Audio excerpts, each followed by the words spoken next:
तो hello everyone, my name is Baharul Islam. Welcome to mathematics junction. आज हम लोग डिस्कस करने वाले हैं जो जेई मेंस का कुछ ही दिन बचा हुआ है। तो अभी से क्या स्ट्रेटजी होना चाहिए आप लोगों का। अब देखा जाए तो 24 तारीख से एग्ज़ाम है। तो 24 तारीख को हम लोग मेनली बीआर का एग्ज़ाम होता है। तो मान सकते हैं कि 25 तारीख से हम लोग बीटेक का जो एग्ज़ाम होगा वो डेट फिक्स हो जाएगा 25 तारीख से। तो अभी देखा जाए तो कल हो गया 8 जनवरी, उससे लेके 24 जनवरी तक कुल मिला के 17-18 दिन ही बचा है। अगर आपका पहला दिन ही आ गया जेई मेंस का डेट, तो आप उसके लिए प्रिपेयर है कि नहीं। तो हम अगर ये जो नेक्स्ट 17-18 दिन है उसमें आप कैसे तैयारी कर सकते हैं, उसके लिए एक स्ट्रेटेजिक प्लान लाए हैं। वो स्ट्रेटेजिक प्लान मैं चाहता हूँ कि आप लोग उसको फॉलो करें ताकि आप लोग एटलीस्ट 50 to 60 मार्क्स वो स्कोर कर सकते हैं जेई मेंस में। और 50 to 60 मार्क्स मैथमेटिक्स सब्जेक्ट में वो काफ़ी होता है ना। अगर आप 50 to 60 मार्क्स ला रहे हैं मैथमेटिक्स में और पिछले 2-3 साल का ट्रेंड के हिसाब से फिजिक्स काफ़ी इजी आ रहा है, जो पहले जो सवाल आता था, तो मान सकते हैं कि आप 60-70 ला रहे हैं फिजिक्स में, केमिस्ट्री में भी 60-70 ला रहे हैं और मैथ्स में आप 50 भी ला रहे हैं, तो मतलब अराउंड 170-180 स्कोर करें तो वो काफ़ी है आपको, बहुत अच्छा है NIT स्कोर पाने के लिए। कोई भी बच्चे, कुछ बच्चे ऐसे भी होंगे जो 170 नहीं ला पाएंगे, 130, 140, 100, 120 लाएंगे, है ना। तो उससे भी सीख मिल सकता है अगर आपका होम स्टेट कोटा वगैरह है। तो ज़्यादा कुछ बात ना करके हम लोग सीधे मुद्दे पे आएंगे, जो है मैथमेटिक्स, है ना। मैथमेटिक्स जो चैप्टर हम लोगों को कौन सा चैप्टर चूज़ करना चाहिए, है ना, कौन से चैप्टर्स को पहले करना चाहिए, कौन से चैप्टर्स को कितना दिन में कंप्लीट करना चाहिए। अभी 70 दिन बचा है तो हम लोग अभी डिप्रेशन वगैरह में नहीं जा सकते या सोचने में नहीं टाइम बिता सकते, है ना, क्या करना चाहिए क्या नहीं करना चाहिए। तो मैं एक स्ट्रेटेजिक प्लान बता रहा हूँ आप लोगों को कैसे करना चाहिए मैथमेटिक्स जो चैप्टर्स आपको कंप्लीट करना है ना, या फिर रिवाइज करना है। तो वो आप लोग फॉलो करेंगे तो आपके लिए बहुत बेटर होगा मेरे हिसाब से। अभी हालांकि जो टाइम बहुत कम है, तो उस हिसाब से आप लोग, है ना, बहुत बढ़िया से अभी मॉड्यूल के क्वेश्चंस या फिर बहुत अच्छे अच्छे किताब सेंगेज वगैरह ये सब अब तो लगाने का टाइम है भी नहीं। तो आप लोग को क्या करना चाहिए वो मेनली ये है कि आप लोग बेसिकली कोई भी एक यूट्यूब चैनल में जाइए, है ना, जाके किसी एक चैप्टर को पकड़िए, किसी एक चैप्टर का वन शॉट वीडियो देखिए, है ना, जो 3 घंटा 4 घंटा 1.5x 2x वगैरह में देख लीजिए, चैप्टर्स जल्दी जल्दी ख़त्म करिए, है ना। वन शॉट वीडियो साथ में शॉर्ट नोट रखिए साथ में, है ना। और दिन में स्टार्ट करिए, फिर दोपहर में आप पी आई क्यू करना स्टार्ट कर दीजिए, है ना। PIQ आपको कहाँ मिलेगा, वो मैथोंगो का वेबसाइट में आप चले जाइए, वहाँ पे 2019 से लेकर 2021 तक का एक PIQ का सेट मिल जाएगा, है ना, वो करिए आप, है ना। साथ में 2022 का जून और जुलाई का पेपर जो है वहाँ से भी आप PIQ का क्वेश्चन उठाइए चैप्टर वाइज, है कि नहीं।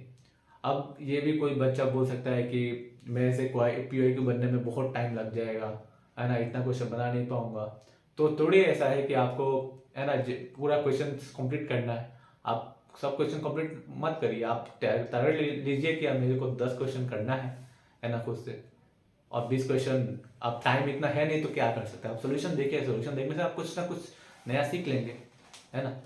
तो 10 क्वेश्चन आप खुद से करिए, 15 क्वेश्चन आप सॉल्यूशन देखिए, एक हाथ में क्वेश्चन पेपर रखिए, एक हाथ में सॉल्यूशन रखिए, है ना। एक हाथ में जो PIQ का क्वेश्चन है उसको रखिए, एक हाथ में मोबाइल या दूसरा एक 4-5 पेज में आप सॉल्यूशन निकालिए, उसको देखिए, है ना।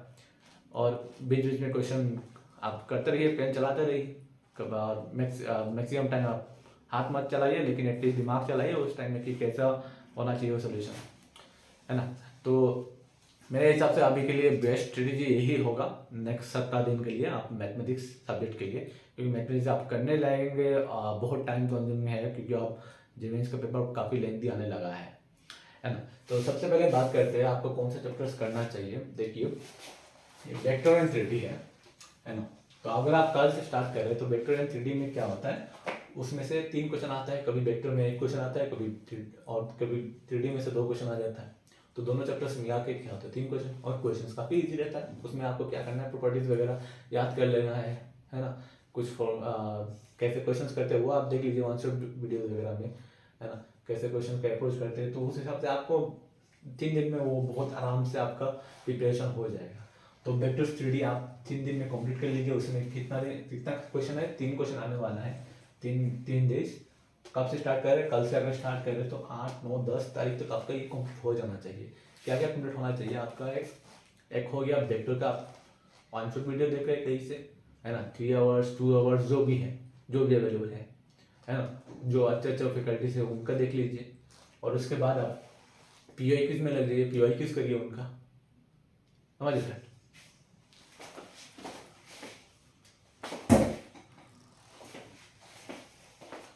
ठीक है, उसके बाद 3D का भी आप 100 वीडियो देख लीजिए। 100 वीडियो के देखने के बाद आप चले जाइए उसका PYQ करने, है ना। PYQ में वही फिर जो मैंने पहले बता दिया कि आप 10 क्वेश्चन करिए, 15 क्वेश्चन आप, है ना, सॉल्यूशन देख लीजिए ना।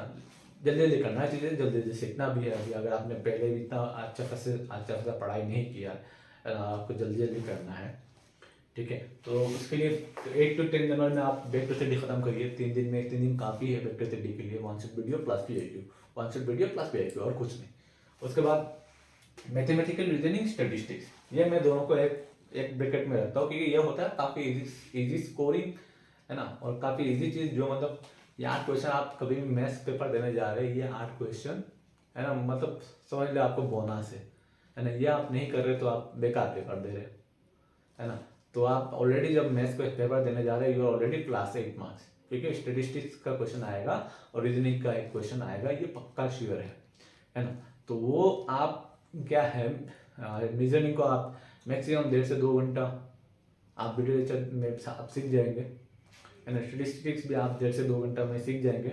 फिर उसके बाद PYQ करिए, जो क्वेश्चंस आपको नहीं बन रहा है सॉल्यूशन देख लीजिए तुरंत, ठीक है। कुछ नया सीखिए, लेकिन जल्दी जल्दी काम करना है। तो हालांकि आधा दिन में हो जाएगा, फिर भी मैं एक दिन बोल रहा हूँ रीजनिंग में, क्योंकि आपको दूसरा सब्जेक्ट भी पढ़ना होता है ना, फिजिक्स केमिस्ट्री, तो इसलिए मैथमेटिक्स रीजनिंग आप एक दिन में कंप्लीट करिए। 11 तारीख को स्टार्ट करिए, 11 तारीख को खत्म। स्टैटिस्टिक्स एक दिन में स्टार्ट करिए, एक दिन में खत्म, ठीक है। उसके बाद क्या है, मैट्रिक्स एंड डिटर्मिनेंट्स, है ना। मैट्रिक्स एंड डिटर्मिनेंट्स क्या होता है, वो सवाल हो सकता है कभी लेंदी आ जाए, कभी, है ना। तो उसके लिए क्या करना होता है कि आपको ट्रिक सीखना है ना। ट्रिक्स के बाद आप इस सवाल को कितना कम टाइम में कर सकते हो, मैट्रिक्स डिटरमिनेंट का सवाल, उसके लिए आपको लिटरेचर जरूर देखना पड़ेगा। आप खाली ऐसे नोट्स उठा के देखने से नहीं होगा, है ना। प्रॉब्लम्स खाली ऐसे देखने से नहीं होगा, आपको प्रॉब्लम्स को अटेम्प्ट करना पड़ेगा, है ना, और कुछ हद तक सॉल्यूशंस भी देखना पड़ेगा, तब जाके आपको मैट्रिक्स एंड डिटरमिनेंट सवाल का कैसे करना है, कैसे कम टाइम में करना है, वो आपको सीखने को मिलेगा, ठीक है। अगर कोई नॉर्मल आदमी जो मतलब थोड़ा कम, थोड़ा बहुत नॉलेज लेके, है ना, मैट्रिक्स डिटरमिनेंट सीख लिया, क्लियर, चलो आप क्वेश्चन अटेम्प्ट कर रहा है, वो पक्का लॉन्ग मेथड में करने वाला है ना, वो लॉन्ग मेथड में करने वाला है। तो आप अभी जेई वाले स्टूडेंट हो, तो उस हिसाब से आपको बहुत कम टाइम मिलेगा एग्जाम में, है ना। ऑलरेडी क्योंकि मैट्रिक्स का क्वेश्चन खाली मैट्रिक्स डिटरमिनेंट्स में नहीं है, आपको वेक्टर 3D में भी मिल जाएगा, है ना। एडवांस का सवाल में आता है, चलो मेंस में भी कभी कभी आ जाता है। तो उस कंडीशन में आपको मैट्रिक्स कैसे कम टाइम में सॉल्व करना है, स्क्यू सिमेट्रिक हो गया, सिमेट्रिक हो गया, है ना, ये सब बहुत सारा चीज़ें हैं, है ना। तो वो आप 500 वीडियो देख लीजिए, सीख लीजिए। उसके बाद PYQ करिए। PYQ में अप्रोच देखिए, पहले 1-2 घंटा बैठ के PYQ का सोल्यूशन देखिए कि कैसे वो अप्रोच कर रहा है ना, कैसे चीज़ें अप्रोच कर रहा है, कैसे सवाल कर रहा है, कैसे कम टाइम में कर रहा है। फिर आप 10, 12, 15 क्वेश्चन आप खुद से लगाइए, उसके बाद और क्वेश्चन करिए, है ना।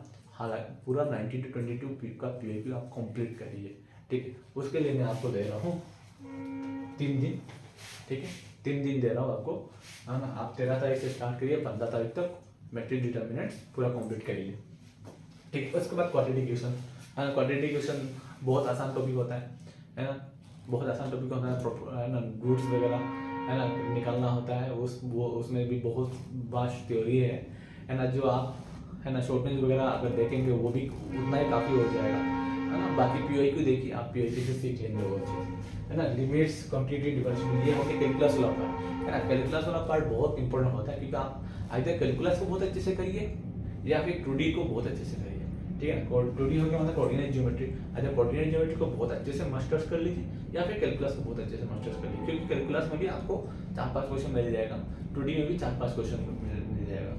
अगर आप दोनों टॉपिक को बहुत बढ़िया से कर रहे हो तो फिर हो गया, तब तक फिर आप मान लेंगे मतलब आप पूरा तैयार है ना, आप पूरा तैयार है। तो अगर आप 2D को बहुत बढ़िया से करिए या फिर कैलकुलस को बहुत बढ़िया से करिए। कैलकुलस अगर मैं स्टार्ट करूँ, अगर क्योंकि जनरली क्या होता है इंजीनियर्स का है ना, कैलकुलस dy/dx बहुत करते हैं, तो मैं कैलकुलस को पहले प्रेफरेंस देता हूँ है ना 2D से।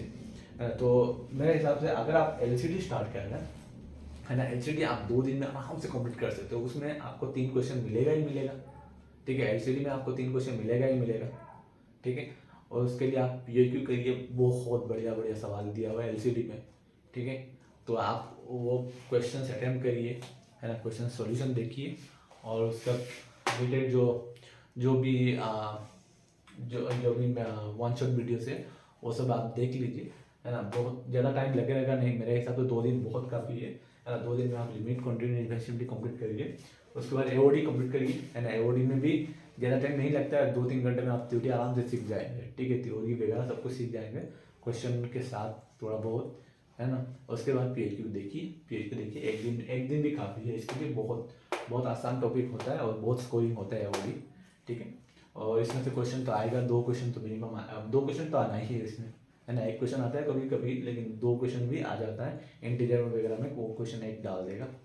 ठीक है, डिफरेंशियल कैलकुलस से 1 क्वेश्चन श्योर है और बहुत आसान टॉपिक है ना। कुछ फॉर्म ही सीखना है, y=bx, x=by है ना, होमोजीनियस नॉन होमोजीनियस बहुत कुछ है इसमें, लेकिन बहुत आसान टॉपिक है ना डिफरेंशियल इक्वेशन है ना। क्योंकि इंजीनियर का फेवरेट वही होता है डिफरेंशिएशन करना, ये सब करना है ना। तो डिफरेंशियल कैलकुलस आप कर लीजिए। एरिया अंडर कर्व हो गया, एरिया अंडर कर्व में भी आपको खाली सबसे पहले क्वेश्चन देखेंगे, आपको उसमें ग्राफ बनाना होता है ना। ग्राफ बनाएंगे, उसके बाद आप पॉइंट निकालेंगे, कहाँ किस पॉइंट से किस पॉइंट तक आपको एरिया निकालना है, वही है बस, और कुछ नहीं है ना। किस फंक्शन से आपको किस फंक्शन को माइनस करने से आपको ये एरिया मिलेगा है ना। तो वो चीज़ सीखने में ज़्यादा टाइम नहीं लगेगा आपको, 2 घंटे में अगर आप कोई वीडियो लेक्चर देख रहे वन शॉट वीडियो एनाफ है, आप सीख जाएंगे। उसके बाद PAQ करिए तो आराम से एरिया अंडर कर्व होने वाला है। और मैं पहले ही बोला था कि आगे कैलकुलस करिए या फिर 2D बहुत बढ़िया से करिए। ठीक है, दोनों कर रहे और भी बढ़िया है। ठीक, तो 2D में लास्ट में रख रहा हूँ, क्योंकि मेरे हिसाब से ये काफ़ी स्टूडेंट है ना, थोड़ा बहुत आपने पहले भी पढ़ा होगा है ना। और इसमें कुछ टेक्निक्स वगैरह होता है, जैसे SS1=T², ये सब आ गया, T=0 है ना।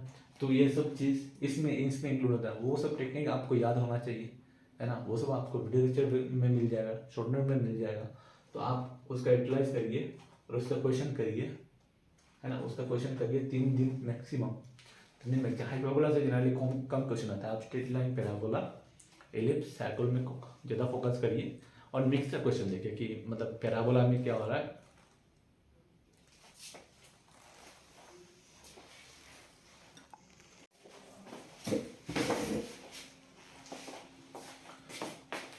तो मैं बता रहा था कि डिफरेंशियल कैलकुलस अगर आप 1 दिन में कंप्लीट कर रहे हैं तो बहुत बढ़िया है ना। 20 तारीख से स्टार्ट करिए, 20 तारीख में ख़त्म। एरिया अंडर कर्व 21 तारीख से स्टार्ट करिए, 21 तारीख ख़त्म।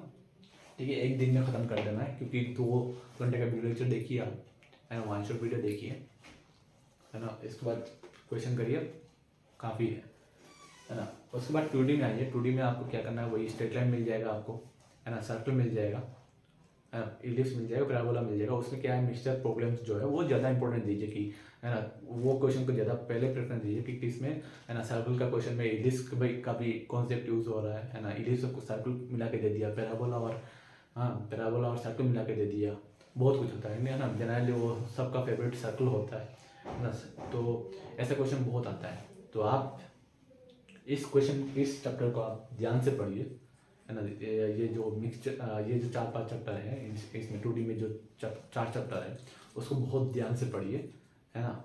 और लास्ट 3 दिन में है ना, 22 से 24 तारीख आप उसमें खाली फोकस करिए है ना, उसमें फोकस करिए और वो चैप्टर्स को अच्छे से कंप्लीट करिए। तो कुल मिला के अगर आप यहाँ से स्टार्ट करके वेक्टर थ्योरी से आप स्टार्ट करके आप यहाँ तक अगर कर रहे तो अराउंड आपका 19 क्वेश्चन पक्का बन जाएगा है ना। 19 क्वेश्चन में से आप अगर 15 भी करेक्ट कर रहे हो तो अराउंड कितना आने वाला है आपका 55 मार्क्स आने वाला है, ठीक है। हाँ मतलब 55-56 मार्क आने वाला है, ठीक है। अगर आप 10 क्वेश्चन भी सही कर रहे हो, है ना, 19 क्वेश्चन का प्रिपेयर करके 10 क्वेश्चन भी अगर सही कर रहे हो, है ना, तो अराउंड 31 मार्क्स भी आ रहा है। तो 31 मार्क्स भी बुरा नहीं है ना, बुरा नहीं। अगर आप फिजिक्स में अच्छा कर रहे हो, केमिस्ट्री में अच्छा कर रहे हो, मैथ्स में 30 to 40 मार्क्स भी बुरा नहीं है। लेकिन आप प्रिपरेशन करके जाइए, इतना प्रिपरेशन करके जाइए ताकि आप कॉन्फिडेंट रहेंगे एग्ज़ाम में जाके, है ना। आप क्वेश्चन से अटेम्प्ट कर रहे हैं तो आप कॉन्फिडेंट रह रहे हैं, ठीक है। अगर किसी का 25 तारीख को डेट नहीं आ रहा है, 28 तारीख को आ रहा है, 29 तारीख को आ रहा है, तो आप और एक टॉपिक पढ़ सकते हैं जो हो गया प्रोबेबिलिटी, है ना। वो काफ़ी आसान टॉपिक होता है ना। और मेरा तो फेवरेट टॉपिक ही है प्रोबेबिलिटी, क्योंकि उसमें क्या है ना, बहुत एकदम फॉर्मूला बेस्ड क्वेश्चन रहता है ना। जो जेईई में क्वेश्चन आता है वो फॉर्मूला बेस्ड आएगा आपके पास, आपको, है ना। और आप आसानी से ये टॉपिक अगर आपको मिल गया तो आसानी से आप कर सकते हैं, ठीक है। तो टोटल यहाँ तक 20 क्वेश्चन हो जाएगा। 20 क्वेश्चन आपके लिए बहुत बहुत बहुत काफ़ी है फास्ट अटेम्प्ट के लिए।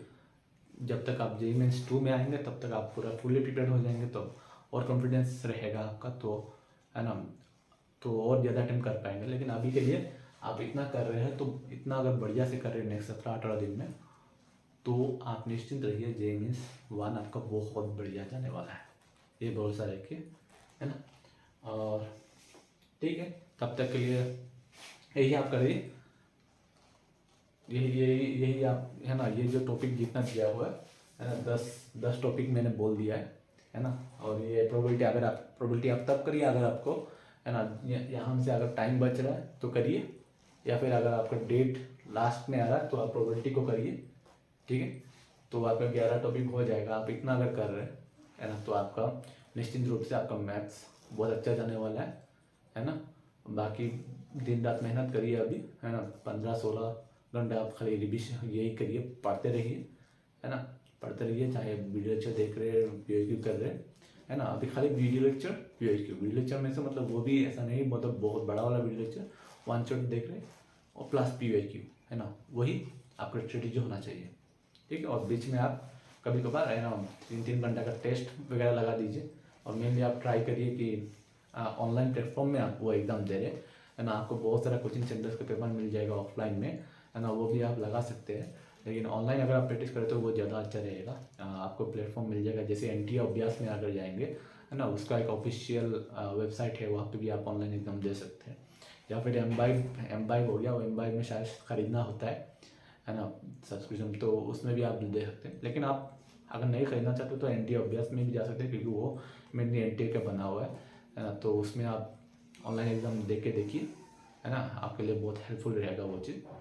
बाकी आप अच्छे से प्रिपेयर करिए, है ना, अच्छे से प्रिपेयर करिए, और निश्चिंत होकर प्रिपेयर करिए, टेंशन मत लीजिए। चलो, थैंक यू ऑल।